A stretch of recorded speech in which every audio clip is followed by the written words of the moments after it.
Good morning, sir。好，落鹽啊！手撕雞嘅材料包括薑、蔥、雞髀，調味料包括咗有沙薑粉或者鹽焗雞粉，大約1湯匙，糖少許。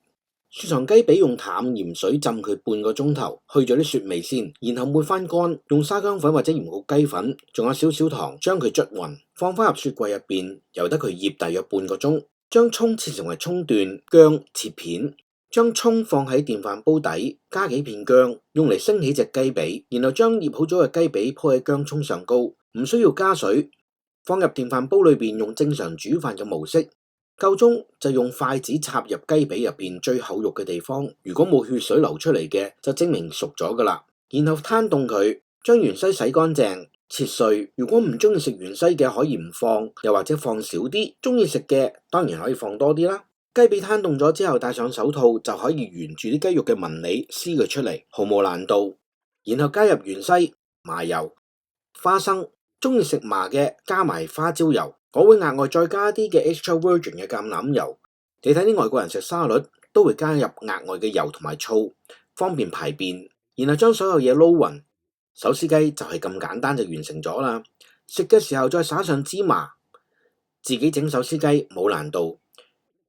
如果你想再懶啲嘅，你可以去買一隻現成嘅鹽焗雞或者白切雞翻嚟，然後重複頭先手撕嘅步驟，一樣都可以做到手撕雞。喺深圳嘅超市，盒馬先生同埋七鮮都有同樣製好咗嘅雞或者手撕雞賣。今次同大家比較一下兩間超市嘅手撕雞。盒馬先生係即場幫你整嘅，七鮮就一盒一盒咁擺喺度賣。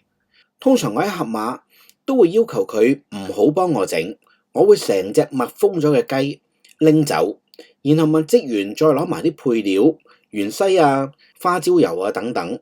返到香港食嘅時候，我先至會手撕。原因好簡單，因為通常玩夜咗，夜晚返到屋企根本都唔會再食，可能都要等到聽日或者後日先至會食。如果一早撕好咗嘅話，我又覺得好似唔係幾夠新鮮，所以我寧願拎一隻抽咗真空嘅雞，返到香港我擺入雪櫃，去到要食嘅嗰一日，我先至拆開個包裝，然後慢慢手撕。盒馬先生嘅呢一隻雞裏邊已經含有沙薑油、手套，隻雞重812.9 gram， 配料有芫茜、辣椒，售價39.9。七鮮嘅呢一隻寫住720 gram， 內含手撕雞嘅調味汁同埋手套，售價係29.9。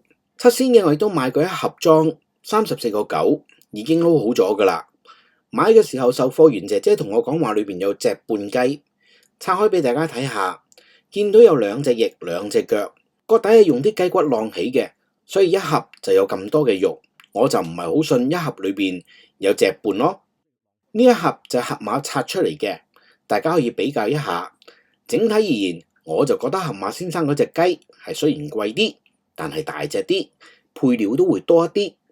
咁喜歡邊一種就你自己決定啦。如果大家喜歡呢條片嘅，記得訂閱我嘅 channel， 撳 like、share 出去。留言，仲要着埋上高個啷啷，拜拜。